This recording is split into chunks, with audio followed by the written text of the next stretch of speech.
Tourist in एक मामूली guest house था जिसके अंदर एक बड़ा हॉल चरस नोशी के लिए मखसूस था। दोनों चीनी साथी मेरे हमरा थे। ये हॉल चरस की बू से भरा हुआ था और कमोबेश 30-40 हिप्पी औरतें और मर्द चरस के नशे में डूबे हर चीज से बेनियाज बेहंगम नाच गाने में मसरूफ थे। इसी हॉल के गोशों में ये हिप्पी औरतें और मर्द शर्मो हया की तमाम हुदूद को फलांग कर उन हरकात में मसरूफ थे जो बयान से बाहर हैं। इस माहौल और चरस के दबीज धुएं में मेरा दम घुटने लगा और मैं अपने चीनी साथियों के हमरा बाहर आ गया। इतनी बहुत सारी औरतों में उन इस्राएली लड़कियों को तलाश करना भी नामुमकिन था। मैंने रिसेप्शन पर उन लड़कियों का पूछा तो मालूम हुआ कि दिन के 12 से 2 के दरमियान ये लड़कियां अपने कमरों से बाहर आती हैं। मैं अपने होटल वापस लौट आया और मरियम को फोन पर सारी रुएदाद सुनाई, क्योंकि मुझे इस शर्त पर टूरिस्ट इन जाने की इजाजत मिली थी कि वापसी पर फौरी अपनी खैरियत की इत्तला दूं, रात चाहे कितनी ही क्यों ना बीत चुकी हो। जिस माहौल में ये लड़कियां रहती थी, मेरा वहां जाना और उनसे कुछ उगलवाना नामुमकिन था। अगर ये इस्राएली जासूसी इदारे मोसाद के लिए काम कर रही थी तो उनकी जुर्रत पर मैं हैरान था, क्योंकि उन्होंने अपने एड्रेस इस्राएल के ही लिखवाए हुए थे। होटल में गैर मुल्कियों के लिए पासपोर्ट जमा करवाना लाजमी था। मोसाद तो दुनिया भर की जानी मानी एजेंसी थी। कोई मामूली जासूसी इदारा भी अपने एजेंटों को अपने मुल्की पासपोर्टों पर गैर ममालिक में काम करने के लिए नहीं भेजता। मोसाद के लिए अपने एजेंटों के लिए किसी दूसरे ममालिक के पासपोर्ट हासिल करना बहुत मामूली काम था। मेरी इत्तला के मुताबिक मोसाद के हेडक्वार्टर्स में दुनिया भर के ममालिक के जाली पासपोर्ट मौजूद थे। काठमांडू में मोसाद के लिए पाकिस्तान के खिलाफ काम करने के मौके न होने के बराबर थे। यहाँ पाकिस्तान का छोटा सा सिफारत खाना और चंद हजार पाकिस्तानी महाजिर थे जिनकी अक्सरियत अंग्रेजी और अरबी से नाबलद थी। नेपाल जैसे छोटे और बेजरर मुल्क में दुनिया भर के सिफारत खाने मौजूद थे और कई यूरोपीय ममालिक और खुसूसन अमरीका की जासूसी एजेंसियां यहाँ भरपूर तौर पर सरगर्म थीं और इन सब का मुश्तरका टारगेट चीन था, जो बहुत तेजी से आलमी ताकत बनकर उभर रहा है। इन इस्राएली लड़कियों के पासपोर्ट अगर वो मोसाद के लिए काम कर रही थी इसलिए असली थे कि बवक्त जरूरत वो दूसरे ममालिक की जासूसी एजेंसियों से मदद हासिल कर सकें या उन्हें इत्तलात फराहम कर सकें, क्योंकि चीन की जासूसी करना उन सब का मुश्तरका मकसद था। इन तमाम पहलुओं पर अच्छी तरह से गौर करके मैंने अपनी बेमायगी को देखा। मैं और मेरे 3 मुहाफिज किसी भी तरह इन बेपनाह वसाइल की हामिल एजेंसियों से उलझने की पोजीशन में न थे। चारों महाजिर लड़के अपनी मर्जी से इन लड़कियों तक पहुंचे और फिर गायब हो गए। उन्हें घर या सड़क से जबरन अगवा नहीं किया गया था और इसका भी कोई ठोस सबूत न था कि आखिरी बार वो उन लड़कियों के साथ ही देखे गए। सबसे ज्यादा ताज्जुब इस बात पर था कि लड़कों के वालिदैन और लवाहिकीन ने पाकिस्तानी सिफारत खाने में भी इस वाक़े की ना तो इत्तला दी थी और ना ही मदद मांगी थी। मैंने इस मामले में खामोशी ही बेहतर समझी और इसे दिलो दिमाग से निकाल दिया। टूरिस्ट इन में जाने के तीसरे रोज रात को जब मैं चिंगवा रेस्टोरेंट से अपने होटल वापस आया तो रिसेप्शन वालों ने बताया कि कॉफी शॉप में एक मर्द और औरत मेरा इंतजार कर रहे हैं। मेरी जान पहचान के हल्के में कोई ऐसा न था जो रात के 11 बजे बगैर इत्तला दिए मुझे मिलने आता। मैंने अपना पिस्टल अंदरूनी बेल्ट से निकाल कर जैकेट की जेब में डाला और कॉफी शॉप में चला गया। मेरी हैरत की इंतहा न रही जब मैंने कॉफी शॉप के खासे बड़े हॉल में सिर्फ एक टेबल ऑक्यूपाइड देखा जिस पर एक इस्राएली लड़की और एक मर्द बैठा हुआ था। मुझे देखते ही लड़की मुस्कुराई और मेरे असली नाम से मुखातिब करके मुझे अपने पास आने को कहा। मैं हैरतों के समंदर में गर्क उसके टेबल पर गया तो लड़की ने उस मर्द से मेरा तारुफ करवाया और अपने टेबल पर बैठने की दावत दी। मैं कुर्सी पर बैठ गया तो लड़की ने बगैर तमहीद बांधे मुझे कहा, आप मेरी तलाश में पहले मंदिर और फिर टूरिस्ट इन में गए। मैं और मेरे साथी आपके मुतालिक सब कुछ जानते हैं और मुझे बड़ी हैरत हुई जब आपने मुझ तक पहुंचने की कोशिश की। पाकिस्तान से बेशक हमारे इख्तिलाफ हैं, लेकिन यहाँ काठमांडू में हमारा पाकिस्तान के खिलाफ कोई मिशन नहीं। जासूसी के बैनुल अक़वामी उसूलों के तहत हमें बिला वजह एक दूसरे के कामों में मदाखलत नहीं करनी चाहिए और इसी वजह से हमने आपके खिलाफ कोई कदम नहीं उठाया। हालांकि आपकी काठमांडू आमद के तीसरे रोज ही हमें आपके मुतालिक पूरी मालूमात मिल चुकी थी। यहाँ भी आपने जो कुछ किया हमें उसका भी पूरा इल्म है। अगर आप हमारे साथ यहाँ मालूमात का तबादला करना चाहते हैं तो हमें शुमाल यानी चीन से दिलचस्पी है। अगर ऐसी कोई बात नहीं तो आप ना हमारे मुतालिक सोचें और ना ही हम आपके मुतालिक सोचेंगे। भारत और काठमांडू में आपके कामयाब मिशंस पर मैं जाती तौर पर आपको मुबारकबाद देती हूँ। हमारी हमेशा ये ख्वाहिश रही है कि काठमांडू में हमारा टकराव न हो। ये कहकर लड़की उठी, उसके साथ ही उसका साथी भी उठ खड़ा हुआ। लड़की ने मुझसे मुझसे हाथ मिलाते हुए कहा, मुझे उम्मीद है कि आइंदा जब कभी हमारा अचानक आमना सामना हो जाएगा तो हम बिल्कुल अजनबियों की तरह बिहेव करेंगे। मैंने जवाबन कहा, मैं तुम्हारी दलेरी पर अभी तक हैरत में डूबा हुआ हूँ। मेरी तुमसे मिलने की ख्वाहिश तुम्हारे कामों में मदाखलत करने की वजह से नहीं थी, बल्कि मैं उन 4 महाजिर लड़कों की वजह से तुमसे मिलना चाहता था जो खटमंडू से यकायक गायब हो गए और मेरी इत्तलात के मुताबिक उन्हें आखिरी बार तुम्हारे या तुम्हारी साथी लड़कियों के साथ देखा गया। इसराइली लड़की मुस्कुराई और कहने लगी, तुम बहुत चालाक हो। नाना करते हुए भी मुझसे अपने मतलब की बात पूछ ली। मजीद कोई सवाल न करना, मैं सिर्फ इतना बता सकती हूँ कि वो चारों अपनी मर्जी से भारत चले गए हैं और वहाँ किसी भारतीय कैंप में जासूसी की तरबियत हासिल कर रहे हैं। ये कहकर उस लड़की ने दोबारा मुझसे हाथ मिलाया और बोली, कॉफी शॉप में हमारा बिल तुम अदा करना और उसे इस मामूली सी इत्तला की कीमत समझ लेना जो हमने तुम्हें दी है। वो दोनों तो चले गए, लेकिन मैं 2 घंटे तक कॉफी शॉप में मोसाद की पहुंच और गहराई तक जाने की बेसूद कोशिश करता रहा। रात 2 बजे मैं अपने कमरे में गया और दिन चढ़े तक सोया। इसराइली लड़की की बेबाक और काफी हद तक सही गुफ्तगू ने मुझे बहुत कुछ सोचने पर मजबूर कर दिया था। मैं खटमंडू में दरहकीकत बिल्कुल तन्हा था। मेरे तीनों चीनी साथी बिल्कुल रोबोट्स की तरह थे। वो मेरी हिफाजत करते और मेरे कहने पर किसी को भी ठिकाने लगाने को हरदम तैयार थे, लेकिन मैं उनसे किसी भी मिशन के मुतालिक मशवरा नहीं कर सकता था। पाकिस्तानी सिफारत खाने के अरकान अव्वल तो तादाद में इतने कम थे कि अपने सिफारती फराइज ही बमुश्किल पूरे कर सकते। दूसरे, उन्हें इस बात से कोई सरोकार न था कि पाकिस्तान के खिलाफ जो साजिशें खटमंडू में हो रही थीं और जिन्हें उनके इल्म में भी लाया गया था, उनके खिलाफ कोई अमली कदम उठाते। मुझे यकीन था कि 9 मुक्ति बाहिनी वालों और 5 गद्दारों को जिन्हें मेरी टीम ने मेरी हिदायत पर ठिकाने लगाया था, उनकी रिपोर्ट्स भी हमारे सिफारत खाने ने पाकिस्तान नहीं भेजी होगी। अपने सिफारत खाने के मुतालिक मेरा मजमूई तासुर ये था कि वो पैसे बनाने और सिफारती हुकूक की आड़ में ड्यूटी फ्री गाड़ियां और ऐसा सामान जिसकी सिफारत खाने को अपने फराइज की अंजाम दही में कोई जरूरत न थी, गैर मुमालिक से सस्ते दामों मंगवाने के लिए यहाँ आए थे। और इन अहम कामों के बाद जो फालतू वक्त बच जाता, उसमें वो बादले नखास्ता सिफारती फराइज बेकार समझकर अंजाम देते। खटमंडू में मेरी मौजूदगी और सरगर्मियों को उन्होंने कभी भी अच्छी निगाह से न देखा था। सिर्फ एक ट्रांसमीटर ऑपरेटर था जो मेरे महकमे से था। सिफारत खाने में उसकी पोजीशन इतनी छोटी और महदूद थी कि वो मेरे लिए नेक ख्वाहिशात के सिवा कुछ न कर सकता था। भारत में गोरखपुर का मिशन और खटमंडू में सारी कार्रवाइयां मैंने अपने ज़ाती फैसले से की थी। मुझे अपने महकमे से उनके मुतालिक कोई हिदायत नहीं मिली थी और ये सब भारत से मेरी नफरत और सुकूत ढाका में उठाई गई जिल्लत के खिलाफ इंतकामी जज्बे का रद्द अमल था। अगर मैं भारत में गिरफ्तार न होता और मुझे वहाँ मजीद काम करने का मौका मिलता तो मैं वहां अपने इंतकाम के जज्बे को ठंडा करता, लेकिन गिरफ्तारी के बाद मेरे साथ जो सलूक किया गया और जिस तरह मेरे वतन और मेरे मजहब के मुतालिक मुझे जंजीरों में जकड़ कर जो बेहुदा बकवास किए गए, उससे मेरी बुझती हुई इंतकामी आग दोबारा मजीद शिद्दत से भड़क उठी। आपको याद होगा कि मैंने भारत में गिरफ्तारी से पहले जितने भी मिशन अंजाम दिए, उनमें मां सिवाय आकिल मियां किसी को खुद हलाक नहीं किया था। गोरखपुर में 2 शहरियों को भी मैंने महज इंसानियत की बिना पर मारने से गुरेज किया था, लेकिन DMI से फरार के बाद मैंने सिर्फ बंबई में 6 अफराद को खुद अपने पिस्टल से हलाक किया। फरार की कोशिश के दौरान मैं गार्ड्स को जख्मी कर सकता था, लेकिन मैंने ब्योनेट उनके जिस्मों में ऐसी जगहों पर दाखिल की जिससे उनका जिंदा बचना नामुमकिन था। खटमंडू में भी मैं हलाकत से कम दर्जे के कदम उठा सकता था, लेकिन ये इंतहाई इकदाम मेरी भारत से नफरत का मजहर थे। इसराइली लड़की की बातों ने मुझे एक नई राह दिखाई।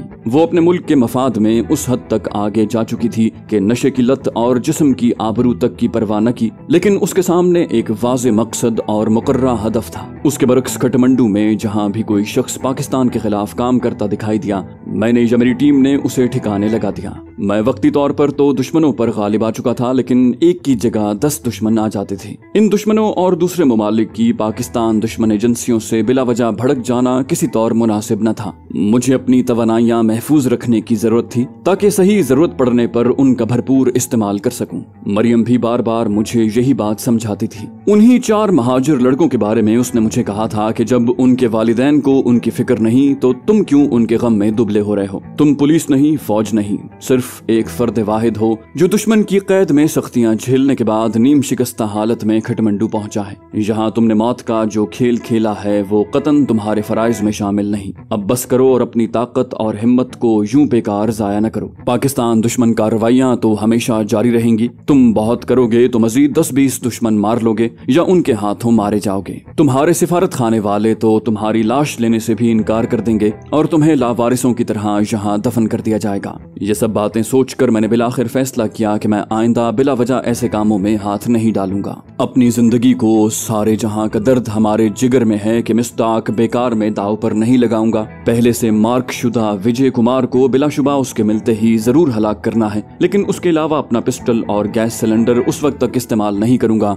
जब तक दुश्मन खुद सामने न आ जाए और बचने का कोई रास्ता न रहे। मैंने मरियम को इस्राएली लड़की से मिलने का सारा वाकया सुनाया और अपने फैसले का बताया तो वो बहुत खुश हुई। कहने लगी मुझसे तो वो इस्राएली लड़की ही बेहतर है जिसने एक मुलाकात में ही तुम्हारे इरादे बदल दिए। वो तुम्हें भा तो नहीं गई और कहीं इसराइल जाने के प्रोग्राम तो नहीं बन गए। ये मरियम नहीं बल्कि औरत की फितरी कमजोरी बोल रही थी। मैंने खुद को मसरूफ रखने के लिए खटमंडू में मुख्तलिफ ममालिक की जासूसी एजेंसियों और उनके टारगेट्स के मुतालिक अपनी मुमकिना मालूमात पर तफसीली रिपोर्ट्स पाकिस्तान भेजने का प्रोग्राम बनाया। उसके अलावा भारत में अंजाम दिए मिशंस की मुफस्सल रिपोर्ट्स लिखनी शुरू कर दी। इन रिपोर्ट्स की तैयारी में दिन का खासा वक्त सर्फ हो जाता। शाम को मुझे बहरहाल चिंगवा रेस्टोरेंट में जाना होता था। मरियम के बेहद इसरार पर मैं इस बात पर राजी हो गया कि मैं रिपोर्ट्स की तैयारी एक दिन अपने होटल और दूसरे दिन उसके घर में करूं। उसने इसका ये जवाब बताया कि होटल के कमरे में हर रोज सारा दिन गुजार देने से अव्वल तो मैं बोर हो जाऊंगा और हिफाजती नुक्ते नजर से भी ये ठीक नहीं था, क्योंकि इस तरह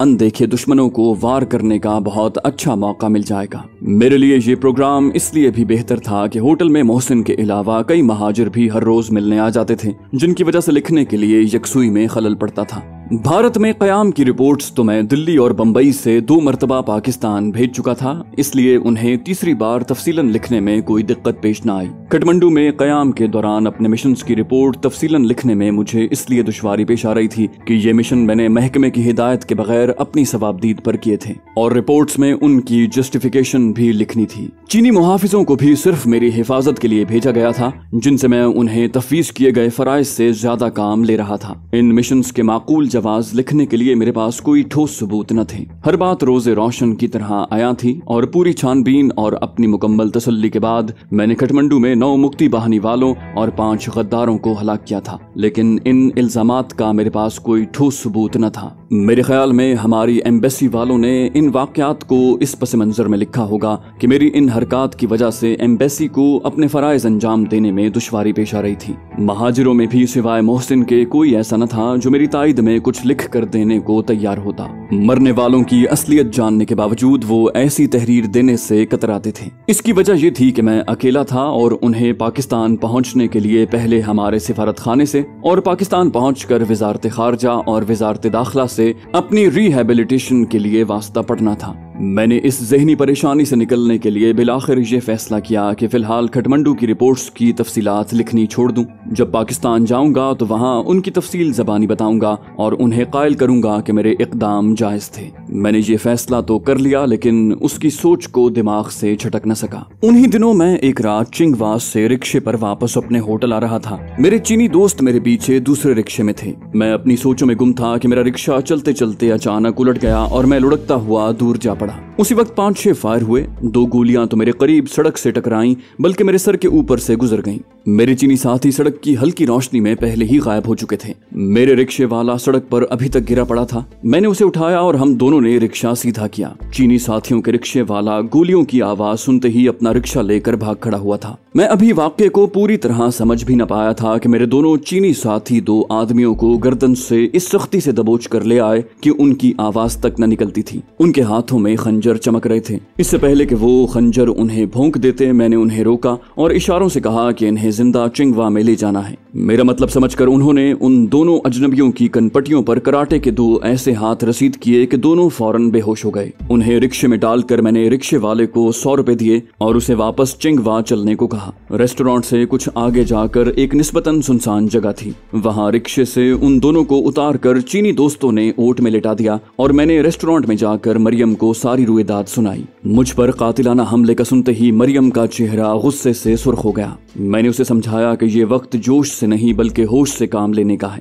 बड़ी मुश्किल से मैंने उसे काबू किया और कहा कि मुझे अपनी गाड़ी में शेर पंजाब रेस्टोरेंट ले चले। शेर पंजाब रेस्टोरेंट पहुंचकर मैंने सरदार हरनाम सिंह से चंद मिनट इधर उधर की बातें करके उसकी गाड़ी मांगी। वो घबरा गया और पूछने लगा कि आज फिर किसी का झटका करना है। मैंने कहा, सरदार जी ये बात नहीं, बाहर गाड़ी में एक लड़की बैठी है। ये गाड़ी उसकी सहेली की है जिसे उसने अब वापस करना है और मैं मजीद 2-4 घंटे इस लड़की के साथ गुजारना चाहता हूँ, इसलिए तुम्हारी हमारी गाड़ी की जरूरत है। सरदार जी ने इत्मीनान का सांस लेते हुए कहा, जरा हम भी उसे देख लें, फिर मौजें लूटो। ये कहते हुए सरदार जी ने गाड़ी की चाबी मुझे दी और गद्दी से उठे। मैंने जल्दी से बाहर निकलते हुए मरियम को इशारा किया। उसने गाड़ी स्टार्ट की और जब सरदार जी बाहर पहुंचे वो मरियम की सिर्फ मामूली सी झलक ही देख सके। सरदार जी की गाड़ी लेकर मैं चीनी साथियों के पास पहुंचा। उन्होंने दोनों बेहोश आदमियों को गाड़ी में डाला। इतनी देर में मरियम भी अपनी गाड़ी पार्क करके आ गई और मेरे साथ बैठ गई। चीनी साथी भी पीछे बैठ गए और मैंने गाड़ी चीन की तामीर करदा सड़क की तरफ मोड़ दी। मरियम के मुताबिक उस सड़क पर चंद किलोमीटर के फासले पर एक तंग सड़क नीचे खाई में उतरती और बड़ी सड़क पर बने पुल के सुतूनों तक जाती थी। पुल की तामीर के दौरान तामीराती सामान उसी तंग सड़क के जरिए नीचे खाई में लाया जाता था। हमारी मंजिल इस तंग सड़क का वो आखिरी हिस्सा था जिस पर दूर दूर तक कोई इंसान दिखाई न देता था। तंग सड़क से उतरकर हम खाई में उस मकाम पर पहुंचे जहां बजरी के चंद ढेर अभी तक पड़े हुए थे। मैंने गाड़ी रोकी और बाहर निकल आया। मेरे साथ ही मरियम और दोनों चीनी साथी भी गाड़ी से बाहर आ गए। अभी तक मुझे और मरियम को इस वाक़े के मुताल्लिक सिर्फ इतना इल्म था कि मुझ पर गोलियां चलाई गई हैं। गोलियां चलने से चंद सेकंड पहले मेरा रिक्शा उल्टा और फिर चीनी साथी दो अजनबियों को दबोचे हुए ले आए। मैंने मरियम के जरिए उन चीनी साथियों से सारा वाकया पूछा। उन्होंने बताया कि मेरे रिक्शे के पीछे उनका रिक्शा था। उन्होंने मेरे रिक्शे से आगे सड़क की दूसरी जानिब दो आदमियों को मुझे अपने असलहे की शिस्त में लेते देखा। मुझे बचाने के लिए उनके पास वक्त बहुत कम था। सो पहले तो उन दोनों ने मेरे रिक्शे को धक्का देकर उलट दिया और इसी दौरान फायरिंग शुरू हो गई। ये दोनों फायर करने वालों की तरफ लपके जिन्हें गालिबन ये इल्म नहीं था कि ये दोनों चीनी मेरे मुहाफिज हैं। इससे पहले कि फायर करने वाले उनकी तरफ मुतवज्जे होते, उन्होंने उनके नाजुक आज़ा पर ऐसी किक्स लगाई कि वो बेहाल हो गए। दोनों के पास 2 रिवॉल्वर और 20 फालतू गोलियां थीं। उनसे असलहा लेकर और दोनों की गर्दनों की नसें दबाकर उनकी कुव्वते गोयाई खत्म करके वो उन्हें मेरे पास ले आए जहां मैं रिक्शा सीधा करके खड़ा हुआ ही था। आगे के वाकयात मुझे मालूम थे। मरियम के पास टॉर्च थी। रोशनी में ये दोनों भारतीय दिखाई देते थे। टॉर्च लेकर मैंने मरियम से कहा कि वो जरा हट कर खड़ी हो जाए और चीनी दोस्तों की मदद से मैंने चेक किया तो वो दोनों हिंदू निकले। मैंने चीनी दोस्तों से कहा कि इन्हें होश में लाना है। मार्शल आर्ट इंसानी जिस्म पर इस कदर हावी और कुदरत रखता है कि मुख्तलिफ हिस्सों पर ज़रब पहुंचाकर हलाक या बेहोश भी किया जा सकता है और बाज हिस्सों पर यही ज़रब बेहोश को होश में भी ला सकती है। चीनियों ने उन्हें गाड़ी से बाहर निकाल कर बजरी पर डाल दिया और उनके माथों पर इस ढप से पांव से ज़रब लगाए कि चंद लम्हों में ही वो होश में आ गए।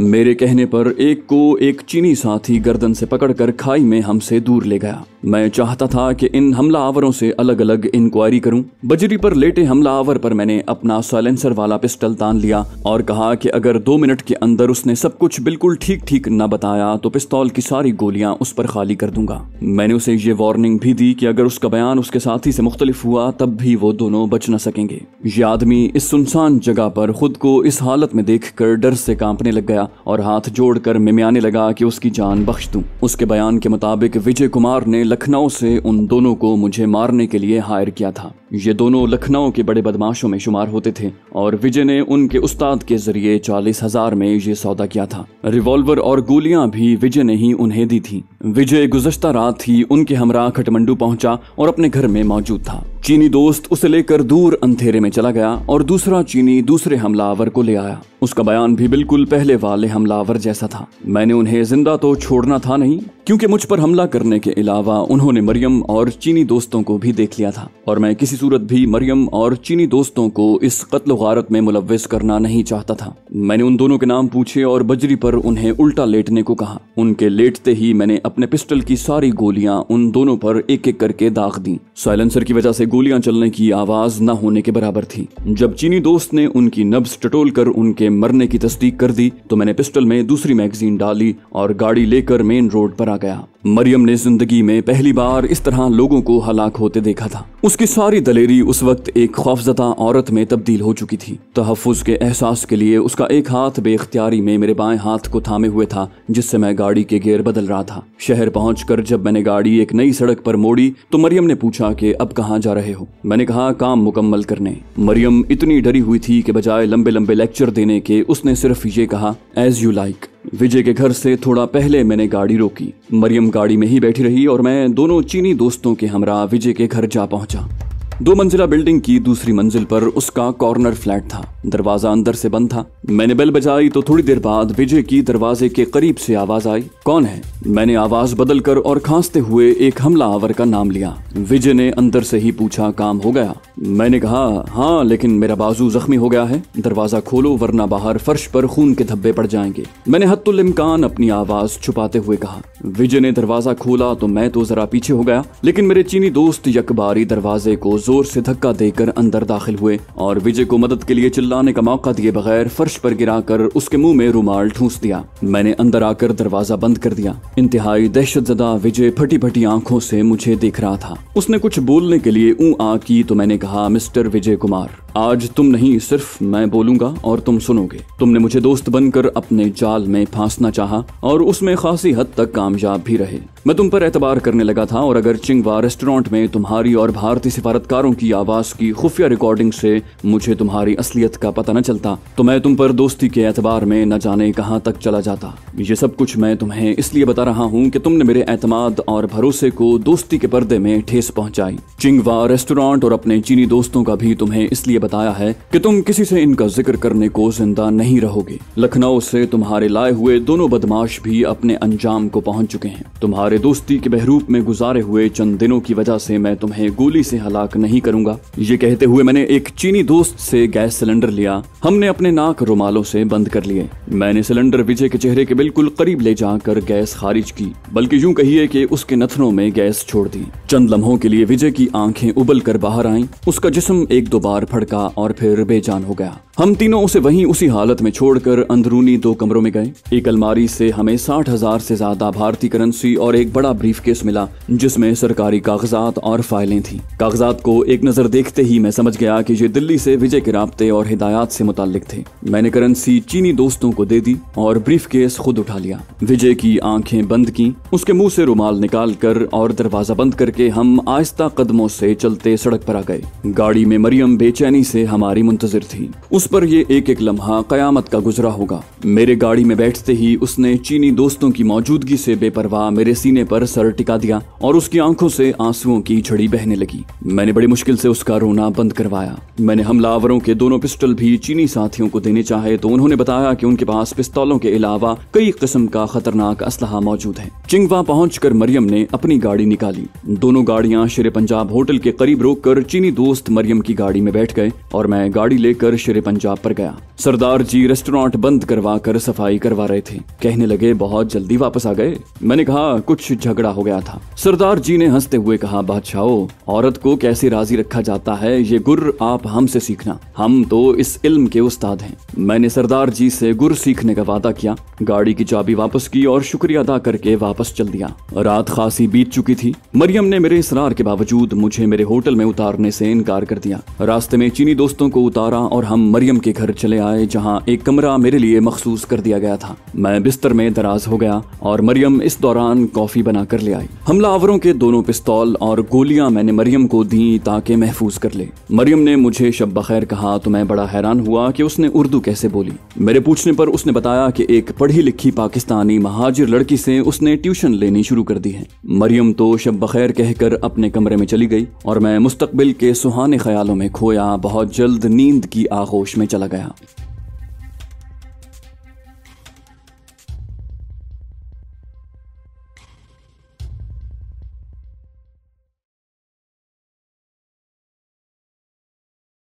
तो दोस्तों, ये थी हमारी आज की एपिसोड। उम्मीद करते हैं आपको हमारी कहानी पसंद आई होगी। जाने से पहले इस वीडियो को लाइक कीजिए और शेयर करना मत भूलिए। कमेंट करके हमें बताइए कि आपको हमारी वीडियो कैसी लगी। और अगर अभी तक आपने इस चैनल को सब्सक्राइब नहीं किया तो इसे सब्सक्राइब कीजिए और बेल आइकन दबाकर ऑल नोटिफिकेशंस ऑन कर लीजिए।